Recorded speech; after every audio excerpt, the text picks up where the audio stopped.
प्यारे विद्यार्थियों, नमस्कार। स्वागत है आप सभी का आपके अपने YouTube channel MP classes Jhunjhunu 2.0 के अंदर। जो भी विद्यार्थी फोर्थ ग्रेड भर्ती परीक्षा 2025 है, जी हाँ दोस्तों, चतुर्थ श्रेणी कर्मचारी भर्ती परीक्षा 2025 के लिए आप तैयारी कर रहे हो तो आप सभी के लिए बहुत ही इंपॉर्टेंट क्लास होने वाली है। तो क्लास को कंप्लीट पूरा देखना है और अंतिम में कमेंट करना है कि आपके 50 इंपॉर्टेंट क्वेश्चनों में से कितने क्वेश्चन सही हुए। जी हाँ दोस्तों, मिक्स प्रैक्टिस के रूप में राजस्थान इतिहास, कला, संस्कृति और भूगोल के आपके राजस्थान जीके के 50 इंपॉर्टेंट क्वेश्चन होने वाले हैं। आपके मॉडल पेपर के रूप में होने वाले हैं। आपकी परीक्षा की दोस्तों दृष्टि से बहुत ही इंपॉर्टेंट क्वेश्चन होने वाले हैं। तो क्लास को कंप्लीट पूरा देखिएगा और अंतिम में बताइएगा कि आपको क्लास कैसी लगी। अपनी तैयारी का आप आकलन कर सकते हो। तो आज की क्लास हम फटाफट स्टार्ट करते हैं और इस क्लास की जो पीडीएफ है वो आपको टेलीग्राम के माध्यम से मिल जाएगी। यूं ही नहीं मिलती मंजिल, जज्बा जगाना पड़ता है। पूछा चिड़िया से कैसे बनाया घर, बोली हर तिनका उठाना पड़ता है। मेरे भाई ध्यान में रखिएगा, हर तिनका उठाना पड़ता है। इसी के साथ एक नंबर क्वेश्चन है, अरावली पर्वतमाला की सर्वाधिक ऊंचाई किस जिले में है? Very important question. Sirohi, Udaipur, Ajmer, Rajsamand. तो आपका यहाँ पर सही आंसर हो जाएगा। हम यहाँ पर बात करें, ध्यान में रखिएगा, आपका जो सिरोही जो है वहीं पर दोस्तों राजस्थान के अंदर आपकी अरावली जो पर्वतमाला है उसकी सर्वाधिक ऊंचाई देखने को मिलती है। सर्वाधिक जो चोटियां हैं वह सिरोही के अंदर देखने को मिलती है। आपको ध्यान में जरूर आपके हम बात करें दोस्तों, ऊंचाई देखने को मिलती है, परंतु सर्वाधिक चोटियों की बात की जा रही है कि आपकी अरावली पर्वतमाला की जो सर्वाधिक चोटियां हैं वह कहां पर मिलेगी? ऊंचाई तो सिरोही में है और सर्वाधिक चोटियां उदयपुर में। ये आपको ध्यान में रखना है। दो यहां से अलग अलग क्वेश्चन बनते हैं, ध्यान में आपको जरूर रखना है। आगे बढ़ते हैं। अगला क्वेश्चन है, राणा प्रताप सागर बांध किस जिले में स्थित है? जी हाँ तो हम बात करें राणा प्रताप सागर कौन से जिले में है? कोटा, धौलपुर, चित्तौड़गढ़ या उदयपुर? सही आंसर हो जाएगा दोस्तों चित्तौड़गढ़ के अंदर है। ऑप्शन नंबर ग यहाँ पर आपका सही आंसर हो जाएगा। सेवन घास मुख्यतः कहाँ पाई जाती है? सेवन घास कहाँ पर पाई जाती है? जोधपुर, जैसलमेर, बाड़मेर। तो आपको पता होगा सेवन घास जो है वह आपकी जैसलमेर में पाई जाती है। ऑप्शन नंबर ख आपका यहाँ पर सही आंसर हो जाएगा। अगला क्वेश्चन है, देश में राजस्थान की किसका सबसे बड़ा उत्पादक है? हम बात करें राजस्थान के अंदर आपका जो देश है, हम बात करें देश के अंदर जो आपका राजस्थान है वह किस का उत्पादन के अंदर सर्वप्रथम स्थान रखता है या दोस्तों सबसे बड़ा उत्पादक है? जो चना, मक्का, बाजरा। तो आपको ध्यान में रखना है किसका उत्पादक है? बाजरे का उत्पादक है। ऑप्शन नंबर 4 यहाँ पर आपका सही आंसर हो जाएगा। अगला क्वेश्चन है, किस संभाग में धनिया की पैदावार सर्वाधिक होती है? जी हाँ दोस्तों, ऐसे क्वेश्चन पूछे जाते हैं। वेरी इंपॉर्टेंट क्वेश्चन पूछा जा सकता है। सर्वाधिक जो आपकी जो हम बात करें जो धनिया की पैदावार है वह कहां पर होती है? कोटा, जयपुर, बीकानेर, जोधपुर। कौन से संभाग में होती है? तो ध्यान में रखिएगा कोटा संभाग में होती है। यहाँ पर आपका ऑप्शन नंबर क जो है वही आपका सही आंसर हो जाएगा। आपसे पूछ लिया जाए कि सर्वाधिक जो नदियां हैं वह कौन से संभाग में बहती हैं, तो ध्यान में रखिएगा वह भी आपका कोटा संभाग में ही बहती है। आपको ध्यान में जरूर रखना है। राजस्थान में ऊंट अनुसंधान केंद्र किसके द्वारा संचालित है? तो ध्यान में रखिएगा जो आपका राजस्थान के अंदर ऊंट अनुसंधान जो केंद्र है वो आपको ध्यान में रखना है भारतीय कृषि अनुसंधान परिषद के द्वारा दोस्तों संचालित किया जाता है। ऑप्शन नंबर ग यहाँ पर आपका बिल्कुल सही आंसर हो जाएगा। पश्चिमी क्षेत्रीय बकरी अनुसंधान केंद्र राजस्थान में कहाँ स्थित है? रामसर, अमरसागर, अविकानगर टोंक या जोहड़बीड़, बीकानेर। तो आपका यहाँ पर सही आंसर जो है वह हो जाएगा अविकानगर टोंक के अंदर है। ऑप्शन नंबर ग यहाँ पर आपका बिल्कुल सही आंसर हो जाएगा। अगला क्वेश्चन है, राजस्थान में चंदन वन के नाम से विख्यात वन क्षेत्र कहाँ है? जी हाँ तो चंदन वन के नाम से आपका जो विख्यात वन है राजस्थान के अंदर वह कहाँ पर है? सीता माता चित्तौड़गढ़, फुलवारी किनाल उदयपुर, मुकुंदरा हिल्स कोटा झोलावाड़, दिलवाड़ा व हल्दी घाटी खमनोर राजसमंद। तो आपका यहाँ पर सही आंसर जो है वह ध्यान में रखना है, क्या हो जाएगा? दिलवाड़ा व हल्दी घाटी खमनोर राजसमंद। ऑप्शन नंबर 4 जो है वही आपका यहाँ पर बिल्कुल सही आंसर हो जाएगा। किस वृक्ष का वैज्ञानिक नाम है? प्रोसेसिव सेनेरियो है। जी हाँ तो हम बात करें कौन से वृक्ष का जो नाम है वो आपके प्रोसेसिव सेनेरियो है। Very important question. बबूल, आम, खेजड़ी, रोइडा। तो हम यहाँ पर बात करें जो खेजड़ी है उसी का जो हम बात करें वैज्ञानिक नाम है वो प्रोसेसिव सेनेरियो कहा जाता है। और आपसे पूछ लिया जाए कि टेकोमेला अंडुलेटा जो है वह आपके कौन से वृक्ष का दोस्तों आपका हम बात करें वैज्ञानिक नाम है, तो ध्यान में रखिएगा रोइडे का नाम है, ध्यान में रखिएगा टेकोमेला अंडुलेटा। ये दोनों के दोनों इंपोर्टेंट है। राजस्थान पुलिस के अंदर भी पूछे गए हैं और भी कोई कॉम्पिटिटिव एग्जाम होती है उसके अंदर ये इंपोर्टेंट है, पूछे जाते हैं। तो आपको ध्यान में जरूर रखना है। राष्ट्रीय मरु उद्यान जैसलमेर की स्थापना कब हुई थी? हम बात करें राष्ट्रीय जो मरु उद्यान है जैसलमेर उसकी स्थापना कहां पर हुई थी, कब हुई थी, यहाँ पर बात की जा रही है। आपका ऐसे भी पूछा जा सकता है कि राष्ट्रीय मरु उद्यान कहां पर है? जैसलमेर में। ध्यान रखिएगा 1990, 1991, 1981, 1982। सही आंसर हो जाएगा आपका यहाँ पर 10 नंबर का जो करेक्ट आंसर है वह हम लगाएंगे दोस्तों 1981। ऑप्शन नंबर गए यहाँ पर आपका बिल्कुल सही आंसर हो जाएगा। राजस्थान के निम्नलिखित जिलों में से किस जिले में सर्वाधिक वन क्षेत्र है? जी हाँ, तो सर्वाधिक वन क्षेत्र कहाँ पर पाए जाते हैं? करौली, सिरोही, जयपुर, प्रतापगढ़। वैसे तो हम बात करें दोस्तों उदयपुर में पाए जाते हैं, परंतु उदयपुर ऑप्शन में ना आए तो आपको लगा कराना है, कौन सा लगा कराना है? आपको लगा कराना सिरोही। ऑप्शन नंबर ख यहाँ पर आपका सही आंसर हो जाएगा। इनमें से दोस्तों सिरोही के अंदर सर्वाधिक आपका वन क्षेत्र पाया जाता है। आगे बढ़ते हैं। अगला क्वेश्चन, राजस्थान में दूरस्थ शिक्षा हेतु स्थापित विश्वविद्यालय कौन सा है? कोटा विश्वविद्यालय कोटा, राजस्थान विश्वविद्यालय जयपुर, वर्धमान महावीर विश्वविद्यालय कोटा या आपके एमडीएस विश्वविद्यालय अजमेर। तो आपका यहाँ पर सही आंसर जो है आपका हो जाएगा वर्धमान महावीर विश्वविद्यालय कोटा जो है वही आपका राजस्थान में दूरस्थ शिक्षा हेतु स्थापित विश्वविद्यालय है। ऑप्शन नंबर गए यहाँ पर आपका बिल्कुल सही आंसर हो जाएगा। कल को आसान बनाने के लिए आज आपको कड़ी मेहनत करनी पड़ेगी। चल उठे और रच दे इतिहास। ये वक्त, ये उम्र वापस नहीं आएगा मेरे भाई, ध्यान में रखिएगा, ये समय वापस नहीं आने वाला है। मात्र दोस्तों हम बात करें 125 दिन का समय आपके पास शेष रहा है, ज़्यादा समय नहीं है। उल्टी गिनती स्टार्ट हो चुकी है। तो हमने आपको पता क्लास स्टार्ट की थी उस समय 155 दिन थे, तो आपको पता होगा 30 दिन बीत चुके हैं, 1 महीने से ज़्यादा हो चुके दोस्तों क्लास स्टार्ट हुए। अभी तक दोस्तों आपने चैनल को सब्सक्राइब नहीं किया तो चैनल को सब्सक्राइब कर लीजिएगा। और ज़्यादा समय नहीं है, उल्टी गिनती स्टार्ट हो चुकी है, सिलेक्शन लेना है तो अभी भी दोस्तों आपके पास सुनहरा अवसर है, बड़े तरीके से आप तैयारी कर सकते हो। यदि एक एक दिन कम करते जाओगे तो आप ही को नुकसान उठाना पड़ने वाला है, तो आपको नुकसान नहीं करना है, इस बार सिलेक्शन लेना है तो तैयारी में जुटे रहिएगा। अगला क्वेश्चन है, देश की पहली होम्योपैथी यूनिवर्सिटी कहाँ स्थापित की गई है? होम्योपैथी जो यूनिवर्सिटी है राजस्थान की वह आपकी देश की बात की जा रही है, कहाँ पर स्थापित की गई है? जयपुर, अलवर, जोधपुर, नई दिल्ली। तो आपको ध्यान में रखना है यह आपकी जयपुर के अंदर स्थापित की गई है। ऑप्शन नंबर क यहाँ पर आपका सही आंसर हो जाएगा। राजस्थान राज्य में अनुसूचित जाति और जनजाति के सर्वाधिक अनुपात वाले जिले कौन से हैं? हम यहाँ पर बात करें अनुसूचित जो आपकी जाति है वह आपकी गंगानगर में है, और अनुसूचित आपकी जो हम बात करें जनजाति जो है वह आपकी बांसवाड़ा में है। तो ऑप्शन नंबर जो आपका क दे रखा है 14 नंबर के अंदर वही आपका यहाँ पर करेक्ट आंसर हो जाएगा, ध्यान में रखिएगा। अगला क्वेश्चन है, देश में बेटी बचाओ बेटी पढ़ाओ अभियान किस तिथि को प्रारंभ हुआ था? वेरी इंपॉर्टेंट क्वेश्चन है, पूछा जा सकता है। जो आपका बेटी बचाओ बेटी पढ़ाओ अभियान है वो आपको ध्यान में रखना है कब प्रारंभ हुआ था? 22 जनवरी 2015 को प्रारंभ हो गया था। ऑप्शन नंबर 4 यहाँ पर आपका बिल्कुल सही आंसर हो जाएगा। राज्य मंत्री परिषद की बैठकों की अध्यक्षता कौन करता है? हम यहाँ पर बात करें राज्य मंत्री परिषद की जो बैठक है उनकी अध्यक्षता कौन करता है? गृह मंत्री, राज्यपाल, मुख्यमंत्री या मुख्य सचिव? तो आपका यहाँ पर 16 नंबर का सही आंसर हो जाएगा, मुख्यमंत्री करता है। कौन करता है? मुख्यमंत्री करता है। ऑप्शन नंबर गए यहाँ पर आपका सही आंसर होने वाला है। राज्य में क्षेत्रफल की दृष्टि से सर्वाधिक बड़ा लोकसभा निर्वाचन क्षेत्र कौन सा है? Barmer, Jaipur, Jodhpur, Banswara. Very important question. और 17 नंबर का यहाँ पर सही आंसर हो जाएगा बाड़मेर है। कौन सा है? बाड़मेर है। ऑप्शन नंबर क यहाँ पर आपका सही आंसर होने वाला है। बोराट का पठार स्थित है। बोराट का पठार कहां पर है? तो हम बात करें जो कुंभलगढ़ और गोगुंदा है उनके मध्य जो आपका पठार स्थित है उसी का नाम है आपका बोराट का पठार। तो ऑप्शन नंबर ग यहाँ पर आपका बिल्कुल सही आंसर हो जाएगा। और दोस्तों यदि चैनल पर पहली बार विजिट कर रहे हो तो चैनल को सब्सक्राइब जरूर कर लेना है, क्योंकि जल्दी दोस्तों अपना जो परिवार है आपके 9,000 का दोस्तों हम बात करें परिवार होने वाला है। जल्दी से दोस्तों हम फटाफट 9,000 आपको कर देना है। 2-4 दोस्तों बाकी रह चुके हैं तो आपको सब्सक्राइब जरूर कर लेना है, क्योंकि आप क्लास देख लेते हो उसके बाद सब्सक्राइब नहीं करते हो, क्लास को लाइक शेयर तो कर देते हो, कमेंट भी करते हो, परंतु सब्सक्राइब नहीं करते हो यार भाई। फटाफट आपको कर लेना है और नोटिफिकेशन को ऊपर आल के ऊपर सेट कर लेना है, क्योंकि हर रोज आपकी जो क्लास है बेहतरीन होती है। हर रोज सुबह 8 बजे, दोपहर 2 बजे और फिर वापिस शाम को 8 बजे 3 क्लासें आपको देखने को मिलती है। कल एक बच्चे ने कहा था कि आपका टाइम शेड्यूल क्या है, क्लास किस समय होती है, तो मैं बताता हूं सुबह 8 बजे होती है, दोपहर 2 बजे होती है और फिर वापस शाम को 8 बजे होती है। 3 क्लासें होती है। इन क्लासों को यदि आप एग्जाम तक लगा लोगे तो दोस्तों कोई भी माई का लाल दोस्तों आपका सिलेक्शन को नहीं रोक सकता। सिलेक्शन लेना है तो क्लास तो आपको देखनी पड़ेगी। इसी के साथ आगे बढ़ते हैं फटाफट। और टेलीग्राम चैनल आपको जरूर ज्वाइन कर लेना है। इस क्लास की पीडीएफ आपको तुरंत टेलीग्राम के माध्यम से मिल जाएगी, तो डिस्क्रिप्शन में लिंक दे रखा है।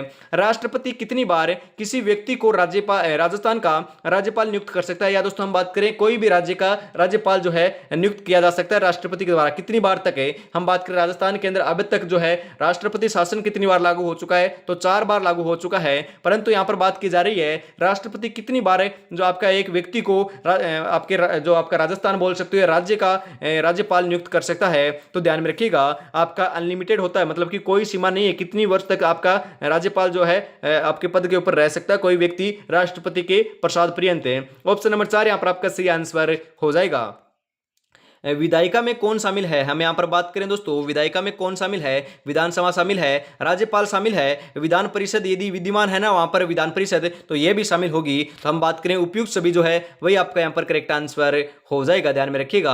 आगे बढ़ते हैं, अगला क्वेश्चन है जयपुर की लाख कला सर्वाधिक फली फूली। हम बात करें दोस्तों जयपुर की जो लाख कला है वह किसके काल में दोस्तों प्रसिद्ध हुई थी, मिर्जा राजा जयसिंह के समय में, आपके महाराजा मान सिंह के समय में, महाराजा राम सिंह द्वितीय के समय में, सवाई माधो सिंह प्रथम के समय में। तो आपका यहाँ पर सही आंसर जो है वह आपका हो जाएगा महाराजा राम सिंह द्वितीय के समय में दोस्तों आपकी जो जयपुर की लाख कला है वह सर्वाधिक दोस्तों प्रसिद्ध हुई थी, फली फूली थी। वेरी इंपॉर्टेंट क्वेश्चन है, आपसे पूछा जा सकता है कि आपकी लाख कला जो है वह कहां की प्रसिद्ध है, तो जयपुर की प्रसिद्ध है, ध्यान रखिएगा कहां की प्रसिद्ध है, जयपुर की। मुगल काल में नगर प्रशासन का अधिकार जो है वह कहलाता था, जो आपके मुगल काल था उस समय नगर प्रशासन का जो अधिकार था वह आपका मतलब कि उसको क्या कहते थे, तो उसको कोतवाल कहते थे, अधिकारी था या दोस्तों अधिकार करता था उसे कोतवाल कहते थे।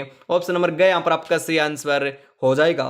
प्रसिद्ध हवा महल कहां पर स्थित है, यह तो आपको मालूम होगा, मैंने आपको कई बार कहा है हवा महल दोस्तों 1799 ईस्वी के अंदर बनाया गया था, सवाई प्रताप सिंह के द्वारा। कहां पर बनाया गया था, जयपुर के अंदर बनाया गया। यह आपकी 5 मंजिला इमारत थी, अपनी रानियों के लिए दोस्तों हम बात करें जो आपके तीज और गणगौर है उनकी सवारी देखने के लिए इस दुर्ग का निर्माण बात करें दोस्तों महल का निर्माण करवाया गया था। 5 मंजिला ये इमारत है, आपके श्री कृष्ण को समर्पित है, श्री कृष्ण के मुकुट के समान इसकी आकृति दिखाई पड़ती है। 963 बोल सकते हो, हम बात करें दोस्तों आपके 963 आपके झरोखे एवं आपके इसके अंदर खिड़कियां देखने को मिलती है, तो आपको ध्यान में जरूर रखना है। अगला क्वेश्चन है जवाई नदी का उद्गम कहां से होता है, हम बात करें दोस्तों सुमेरपुर की पहाड़ियों से, गोरैया गांव की पहाड़ियों से, जसवंतपुरा की पहाड़ियों से या शेरगढ़ की पहाड़ियों से। तो आपका यहाँ पर 24 नंबर का सही आंसर हो जाएगा, गोरैया गांव की पहाड़ियों से दोस्तों जवाई नदी का उद्गम होता है। ऑप्शन नंबर जो आपका ख है वह आपका यहाँ पर सही आंसर हो जाएगा, ध्यान में रखिएगा कौन सा हो जाएगा, ऑप्शन नंबर 2 यहाँ पर आपका सही आंसर होने वाला है। राज्य में ग्राम सभा की वर्ष में कितनी बैठकें होना आवश्यक है, 1, 2, 3 या 4। सही आंसर जो है 25 नंबर का वो आपका यहाँ पर हो जाएगा 4। जी हाँ दोस्तों, ऑप्शन नंबर जा रहा है वही आपका यहाँ पर सही आंसर हो जाएगा 4। आपके न्यूनतम बैठक होना अनिवार्य है, आपकी अधिकतम कितनी भी हो सकती है। जमीन पर बैठ कर के आसमान देखता है, परों को खोल जमाना सिर्फ उड़ान देखता है। मेरे भाई ध्यान में रखिएगा, जमाना सिर्फ उड़ान देखता है, आपकी कामयाबी देखता है, कोई भी दोस्तों आपकी मेहनत को नहीं देखेगा। सिलेक्शन हो जाएगा तो पूछेंगे कि हाँ भाई सिलेक्शन हो गया, यदि सिलेक्शन कुछ कारणवश नहीं होगा तो दोस्तों कहेंगे मैंने तो पहले ही कहा था ये मतलब ये आपका पढ़ता नहीं है, तैयारी नहीं करता, ये आपके हम बात करें मकरागिरी करता है। यदि आप कितनी भी तैयारी कर लीजिएगा, यदि सिलेक्शन कुछ पॉइंटों से भी नहीं होगा तो भी दोस्तों ये जमाना कहेगा कि इसने तैयारी नहीं की थी। और यदि आपकी थोड़ी तैयारी भी कम होगी और यदि हम बात करें आप ज़्यादा मतलब कि दिखावा नहीं करोगे, आप पढ़ाई तो करोगे बहुत सारी, आप मेहनत तो करोगे, परंतु दोस्तों आप साथ साथ मकरागिरी भी करोगे, फिर भी आपका सिलेक्शन हो जाएगा तो जमाना कहेगा ये तो बहुत अच्छा लड़का था, इसका तो सिलेक्शन होना श्योर था, मैंने पहले कह दिया था कि फलाने का लड़का जो है वह सिलेक्शन लेकर रहेगा। तो इस प्रकार से मैं आपको बताता हूं जमाना सिर्फ आपकी उड़ान देखता है, आपकी तैयारी देखता है, तैयारी नहीं देखता है, आपकी कामयाबी देखता है। तो कामयाब होना है, साथ साथ तैयारी में भी आपको जुटे रहना है, क्योंकि तैयारी के बिना तो हम बात करें मुकाम पर नहीं पहुंच पाएंगे, तो तैयारी में तो जुटे रहना है। अगला क्वेश्चन है राज्य की कुल जनसंख्या का सर्वाधिक प्रतिशत किस जिले में है। वेरी इंपोर्टेंट क्वेश्चन, कौन से जिले में है, कोटा, जयपुर, अलवर, जोधपुर। तो आपका यहां पर सही आंसर जो है वो आपका हो जाएगा जयपुर। जी तो ऑप्शन नंबर ख जो है वही आपका यहां पर सही आंसर हो जाएगा। अगला क्वेश्चन है राजस्थान में संभावित वाष्पन वाष्पोर्जन की आपकी वार्षिक दर है वो आपकी सर्वाधिक किस जिले में है, जैसलमेर, गंगानगर, झालावाड़ या बांसवाड़ा। तो आपका यहां पर सही आंसर जो है 27 नंबर का वह आपका यहां पर क्या हो जाएगा, तो वह हो जाएगा आपका झालावाड़। जी हाँ दोस्तों, ऑप्शन नंबर ग जो है वही आपका यहां पर राइट आंसर होने वाला है। अगला क्वेश्चन है राज्य में सर्वाधिक महिला साक्षरता एवं सबसे कम पुरुष साक्षरता वाले जिले कौन से हैं। हम बात करें सर्वाधिक महिला साक्षरता कौन से जिले की है, तो हम यहाँ पर बात करें कोटा की है, तो कोटा ऑप्शन नंबर 1 और 4 के अंदर दे रखा है। तो हम बात करें दोस्तों झुंझुनू आप 2 के अंदर दे रखा है, ये आपका नहीं होगा। उसके बाद हम बात करें सबसे कम पुरुष साक्षरता कौन से जिले की है, तो सबसे कम पुरुष साक्षरता की बात की जा रही है तो दोस्तों प्रतापगढ़ की है। कहां की है दोस्तों, ध्यान में रखना है, प्रतापगढ़ की है। तो यहाँ पर ऑप्शन नंबर आपका क जो है वही सही आंसर हो जाएगा। सर्वाधिक आपकी महिला साक्षरता कोटा की है और सबसे कम आपकी पुरुष साक्षरता प्रतापगढ़ की है। ऑप्शन नंबर क यहाँ पर आपका सही आंसर हो जाएगा। आपसे पूछ लिया जाए कि आपकी सबसे आपकी सर्वाधिक जो पुरुष साक्षरता वह कौन से जिले की है, तो झुंझुनू आपको सही लगा कर आना है, ध्यान में रखिएगा। आगे बढ़ते हैं, अगला क्वेश्चन है जागती ज्योत पत्रिका का प्रकाशन किसके द्वारा किया गया था। तो हम यहाँ पर बात करें तो जागती ज्योत आपकी पत्रकारिता थी दोस्तों, उसका प्रकाशन जो है राजस्थानी भाषा एवं संस्कृत अकादमी के द्वारा किया गया था। ऑप्शन नंबर 4 यहाँ पर आपका सही आंसर हो जाएगा। राजस्थान के वे जिले जिनमें खस नामक घास की प्रचुरता मिलती है, मतलब कि आपकी खस नामक जो घास है वह सर्वाधिक वहां पर पाई जाती है। करौली, अलवर, धौलपुर, झालावाड़, बूंदी, कोटा, भीलवाड़ा, अजमेर, चित्तौड़गढ़, भरतपुर, टोंक, सवाईमाधोपुर। तो आपका यहाँ पर सही आंसर जो है 30 नंबर का आपको ध्यान में रखना है, कहां पर पाई जाती है, भरतपुर, टोंक, सवाईमाधोपुर के अंदर पाई जाती है। आपका 4 नंबर जो ऑप्शन है, घ नंबर जो ऑप्शन है वही आपका यहाँ पर सही आंसर हो जाएगा।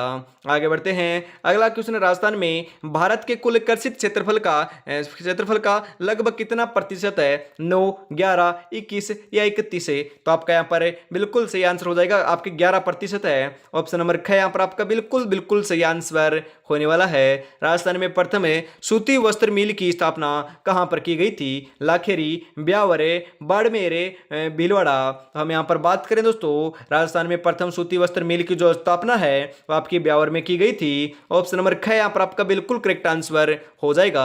क्लास कैसी लगे कमेंट में आपको जरूर बताना है, और अभी तक दोस्तों आपने चैनल को सब्सक्राइब और क्लास को लाइक शेयर नहीं किया है तो यार निराश कर रहे हो, फटाफट आपको क्या करना है, चैनल को सब्सक्राइब कर लेना है और क्लास को लाइक शेयर भी फटाफट से कर देना है, क्योंकि और तो आपको पता है, क्योंकि आपका दोस्तों प्यार एवं सपोर्ट बने रहेगा तभी तो दोस्तों इंपॉर्टेंट क्वेश्चनों की क्लास आपको देखने को मिलेगी। और मैं आपको बताता हूं 20 तारीख के बाद दोस्तों आपकी हिंदी और आपके हम बात करें कंप्यूटर साइंस जो आपके अंदर सब्जेक्ट बच चुके हैं उनकी भी क्लासें दोस्तों रेगुलरिटी के साथ स्टार्ट हो जाएगी। बेझिझक रहिएगा, इस बार 4th ग्रेड के अंदर दोस्तों सिलेक्शन लेकर रहेंगे। इंदिरा गांधी नहर मंडल का मुख्यालय कहां स्थित है, जयपुर, बीकानेर, गंगानगर या रोपड़, पंजाब है। तो इंदिरा गांधी नहर मंडल का जो मुख्यालय है वो आपको ध्यान में रखना है, जयपुर के अंदर है। कहां पर है, जयपुर में है। ऑप्शन नंबर क यहां पर आपका सही आंसर हो जाएगा। निम्नलिखित में से कौन सा मेला कार्तिक पूर्णिमा को आयोजित होता है, very important question. Kartik Purnima के दिन दोस्तों कौन से मेले का आयोजन होता है, चंद्रभागा मेले का आयोजन होता है, ध्यान में रखिएगा। पुष्कर मेले का भी आयोजन जो है आपके कार्तिक पूर्णिमा के दिन होता है। कपिल मुनि के मेले का भी आयोजन होता है। तो ऑप्शन नंबर यहाँ पर का जो हम बात करें 34 नंबर के अंदर जो आपका उपयुक्त सभी है वही आपका यहाँ पर सही आंसर हो जाएगा, क्योंकि चंद्रभागा मेला, पुष्कर मेला, जो कपिल मुनि का जो मेला है, ये सभी के सभी मेलों का आयोजन जो है कार्तिक पूर्णिमा के दिन किया जाता है। अगला क्वेश्चन है, राजस्थान का सबसे बड़ा वन्यजीव अभयारण्य कौन सा है, वेरी इंपोर्टेंट क्वेश्चन। राजस्थान का सबसे बड़ा जो वन्यजीव अभयारण्य है कौन सा है, रणथंभौर सरिस्का राष्ट्रीय मरु उद्यान या केलादेव घना आपका पक्षी विहार बोल सकते हैं। तो आपका यहाँ पर सही आंसर जो है वो हो जाएगा राष्ट्रीय मरु उद्यान जो है वह राजस्थान का सबसे बड़ा वन्यजीव अभयारण्य है, ध्यान में रखिएगा। और आपसे पूछ लिया जाए कि राजस्थान का सबसे बड़ा राष्ट्रीय उद्यान कौन सा है, तो ध्यान में रखिएगा रणथंभौर आपको सही आंसर लगा कराना है, क्योंकि राष्ट्रीय नाम आ जाए तो आपको रणथंभौर करेक्ट आंसर लगाना होगा। और यदि आपका ऑप्शन में न आए, मतलब कि हम बात करें दोस्तों आपका राष्ट्रीय न देखा हुआ आए और वन्यजीव अभयारण्य पूछे तो आपको राष्ट्रीय मरु उद्यान लगाना है। और यहाँ पर आपका दे रखा है कि राष्ट्रीय, तो ये आपका कंफ्यूज करने के लिए तो ये ऑप्शन में तो जरूर आएगा, परंतु ये राष्ट्रीय उद्यान नहीं है, राष्ट्रीय लगा हुआ है, ये आपको ध्यान में रखना है। राष्ट्रीय मरु उद्यान जो है आपका जैसलमेर में है। रणथंभौर जो आपका हम बात करें दोस्तों राष्ट्रीय उद्यान है, ये आपका सवाईमाधोपुर के अंदर है, ये भी आपको ध्यान में जरूर रखना है। राजस्थान का सबसे बड़ा मेला कौन सा है, बेणेश्वर मेला, पुष्कर मेला, केसरिया जी मेला या फिर हम बात करें माता कुंडलिनी का मेला। तो हम बात करें राजस्थान का सबसे जो बड़ा मेला है वह आपको ध्यान में रखना है, पुष्कर मेला है। ऑप्शन नंबर ख यहाँ पर आपका सही आंसर हो जाएगा। अगला क्वेश्चन, राजस्थान में कांच उद्योग का प्रमुख केंद्र कहाँ है, हम बात करें कांच उद्योग का प्रमुख केंद्र कौन सा जिला है, अलवर, कोटा, धौलपुर, जयपुर। सही आंसर आपका हो जाएगा धौलपुर है। ऑप्शन नंबर ग यहाँ पर आपका बिल्कुल करेक्ट आंसर होने वाला है। कामड़िया पंथ के प्रवर्तक कौन थे, कामड़िया पंथ के प्रवर्तक की बात की जा रही है तो कामड़िया पंथ के प्रवर्तक का नाम हो जाएगा दोस्तों आपके रामदेव जी। ऑप्शन नंबर जो घ है 4 नंबर है वही आपका यहाँ पर सही आंसर हो जाएगा। अगला क्वेश्चन है, राजस्थान की अब्रक नगरी किसे कहते हैं, राजस्थान की अब्रक नगरी किसे कहते हैं भाई फटाफट बताओ। अजमेर, डीग, भीलवाड़ा, चित्तौड़गढ़। तो राजस्थान की अब्रक नगरी तो आपको पता होगा, मालूम होगा, भीलवाड़ा को कहते हैं। ऑप्शन नंबर ग यहाँ पर आपका सही आंसर होने वाला है। रखन आभूषण पहना जाता है, रखन आभूषण कहाँ पर पहना जाता है, हम बात करें दोस्तों रखन आभूषण कहाँ पर पहनते हैं, गले में, कान में, दांत में या फिर आपके कमर पर। रखन आभूषण जो है आपको ध्यान में रखना है कहाँ पर पहना जाता है, दांत में पहना जाता है। रखन बोल सकते हो, चूप बोल सकते हो, ये दोनों के दोनों आभूषण आपके दांत में पहने जाने वाले आभूषण है। ऑप्शन नंबर ग यहाँ पर आपका बिल्कुल सही आंसर हो जाएगा। राज्य में कुरंजा पक्षी का मूल निवास खिंचन गांव कहां पर है, जोधपुर, जयपुर, जैसलमेर, बाड़मेर, कहां पर है फटाफट बताओ। हम बात करें जो आपका कुरंजा पक्षी का जो मूल निवास आपका खिंचन गांव है आपको ध्यान में रखना है आपके जोधपुर के अंदर है। ऑप्शन नंबर क यहां पर आपका बिल्कुल बिल्कुल सही आंसर हो जाएगा। जो जिंदगी से लड़ा है वही जीवन में आगे बढ़ा है, किस्मत को जिसने कोसा है वो आज भी वहीं पर खड़ा है। मेरे भाई ध्यान में रखिएगा, वो आज भी वहीं पर खड़ा है। तो किस्मत के भरोसे नहीं, इस बार मेहनत के भरोसे सिलेक्शन लेकर रहेंगे। सहरिया जनजाति का सबसे बड़ा मेला कौन सा है, घोटिया अंबा का मेला, बिनेश्वर मेला, सीताबाड़ी का मेला, इनमें से कोई नहीं। तो आपका यहाँ पर सही आंसर हो जाएगा दोस्तों, सीताबाड़ी का जो मेला है वही आपका सहरिया जनजाति का सबसे बड़ा मेला होता है। ऑप्शन नंबर ग यहाँ पर आपका सही आंसर हो जाएगा। मधुशाला किसकी कृति है, मतलब कि मधुशाला जो आपकी रचना है या दोस्तों कृति है वह किसकी है, तो आपका यहाँ पर सही आंसर हो जाएगा राजेंद्र सिंह की है। ऑप्शन नंबर क यहाँ पर आपका सही आंसर होने वाला है। आगे बढ़ते हैं, अगला क्वेश्चन है करौली प्रजामंडल की स्थापना किसने की थी, नैनूराम शर्मा ने, मीठालाल व्यास ने, बलवंत सिंह मेहता ने या त्रिलोकचंद माथुर के द्वारा। तो आपके करौली प्रजामंडल की जो स्थापना है वह ध्यान में रखना है त्रिलोकचंद माथुर के द्वारा की गई थी। ऑप्शन नंबर 4 यहाँ पर आपका सही आंसर हो जाएगा। मानगढ़ धाम कहां पर स्थित है, मानगढ़ धाम कहां पर है, फटाफट बताओ। बांसवाड़ा, सिरोही, डूंगरपुर या फिर हम बात करें आपके उदयपुर। जो मानगढ़ धाम है ध्यान में रखिएगा कहां पर है, बांसवाड़ा के अंदर है। ऑप्शन नंबर क्या यहाँ पर आपका सही आंसर हो जाएगा। डूंगरपुर में क्या है, डूंगरपुर में दोस्तों हम बात करें बेणेश्वर धाम है, ध्यान रखिएगा बेणेश्वर धाम कहां पर है, डूंगरपुर के अंदर है। सोम माही जाखम नदी के संगम के ऊपर दोस्तों मेले का आयोजन किया जाता है, आदिवासियों का कुंभ इसको कहते हैं, यह भी ध्यान में रखना है। और हम बात करें खंडित आपकी शिवलिंग की यहाँ पर पूजा की जाती है, ध्यान में रखिएगा खंडित शिवलिंग की पूजा की जाती है डूंगरपुर के अंदर जो आपका बेणेश्वर धाम है वहां पर है, ध्यान में रखना है आपको। अगला क्वेश्चन है जयपुर शहर की स्थापना कब हुई थी, जयपुर शहर की स्थापना कब हुई फटाफट बता दीजिए। हम यहाँ पर बात करें जयपुर शहर की स्थापना की तो कब हुई थी, 1730, 1735, 1727 या फिर हम बात करें आपके करेक्ट आंसर जो है आपका 46 नंबर का वह आपका यहाँ पर हो जाएगा, ध्यान में रखिएगा 1727 ईस्वी के अंदर दोस्तों जयपुर शहर की स्थापना होती है। ऑप्शन नंबर ग यहाँ पर आपका सही आंसर हो जाएगा। सैलानियों का स्वर्ग किस जिले को कहते हैं, सैलानियों का स्वर्ग Jodhpur, Ajmer, Udaipur, Jaipur. Very important question है, हाईलाइट कर लीजिएगा। और 47 नंबर का जो बिल्कुल बिल्कुल आपका यहाँ पर राइट आंसर है वह आपका हो जाएगा यहाँ पर दोस्तों उदयपुर को सैलानियों का स्वर्ग कहते हैं। ऑप्शन नंबर ग यहाँ पर आपका बिल्कुल करेक्ट आंसर होने वाला है। भारतीय मूर्तिकला का विश्वकोश किसे कहा जाता है, वेरी इंपॉर्टेंट क्वेश्चन। भारतीय मूर्तिकला जो आपकी मूर्तिकला है उसका विश्वकोश या आपका अजायब घर कहते हैं, यह तो आपको मालूम होगा। विजय स्तंभ को कहते हैं, राजस्थान का विजय स्तंभ कहां पर है, तो आपका हम बात करें चित्तौड़गढ़ के अंदर है। ऑप्शन नंबर ख जो है वही आपका यहाँ पर सही आंसर हो जाएगा। और आपसे पूछ लिया जाए राजस्थान का प्रथम विजय स्तंभ कहां पर है, तो भीमलाट विजय स्तंभ आपको लगा कराना है। भीमलाट विजय स्तंभ जो है हम बात करें राजस्थान का प्रथम विजय स्तंभ है, समुद्रगुप्त ने दोस्तों इसका निर्माण कार्य करवाया था। गुप्त काल का ये आपका बात करें दोस्तों आपका विजय स्तंभ है। और कहां पर है, बयाना दुर्ग भरतपुर में, कहां पर है, बयाना दुर्ग भरतपुर के अंदर, ये भी आपको ध्यान में रखना है। आइसलैंड ऑफ ग्लोरी के नाम से कौन सा जिला जाना जाता है, very important question. Island of glory Bikaner, Kota, Jaipur, Sikar. तो आपका यहां पर सही आंसर हो जाएगा, जयपुर को कहते हैं island of glory. Option number ग यहां पर आपका सही आंसर हो जाएगा। लक्ष्य एक होता है और रास्ते अनेक, कभी रास्ता बंद हो जाए तो रास्ता बदलो, लक्ष्य नहीं क्योंकि वृक्ष पत्तियां बदलता है, जड़ें नहीं मेरे भाई, ध्यान में रखिएगा। इसी के साथ अंतिम क्वेश्चन की ओर बढ़ते हैं। अंतिम क्वेश्चन आपकी स्क्रीन के ऊपर आ चुका है और आपको क्लास किस लगी कमेंट में आपको जरूर बताना है। 50 में से आपके कितने क्वेश्चन सही आपको जरूर बताना है। यदि 30 प्लस सही हो रहे हैं तो आपकी तैयारी बहुत बढ़िया चल रही है। इस प्रकार से सही करते रहोगे तो अंतिम समय तक दोस्तों 45 प्लस आप 100% सिलेक्शन आपको लेकर जाओगे, 45 प्लस सही करने लग जाओगे। बावड़ियों के शहर के नाम से मशहूर है कौन सा, आपके हम बात करें बावड़ियों के शहर के नाम से मशहूर है करौली, बूंदी, सीकर, जैसलमेर। तो बावड़ियों के शहर के नाम से तो हम बात करें बूंदी प्रसिद्ध है। ऑप्शन नंबर ख यहाँ पर आपका सही आंसर हो जाएगा। तो आज की क्लास में इतना ही रखते हैं। अभी तक आपने चैनल को सब्सक्राइब और क्लास को लाइक शेयर नहीं किया तो फटाफट से जरूर कर लीजिएगा। 9000 का दोस्तों प्यार आपका जो है वह हमें मिलने वाला है, आपका परिवार जो है वह 9000 का होने वाला है। फटाफट आपको चैनल को सब्सक्राइब जरूर कर लेना है। तो आज की क्लास में इतना रखते हैं, शाम को फिर मिलेंगे दोस्तों 8 बजे। तब तक अपनी तैयारी में जुटे रहिएगा। जय हिंद, जय भारत, राधे राधे दोस्तों।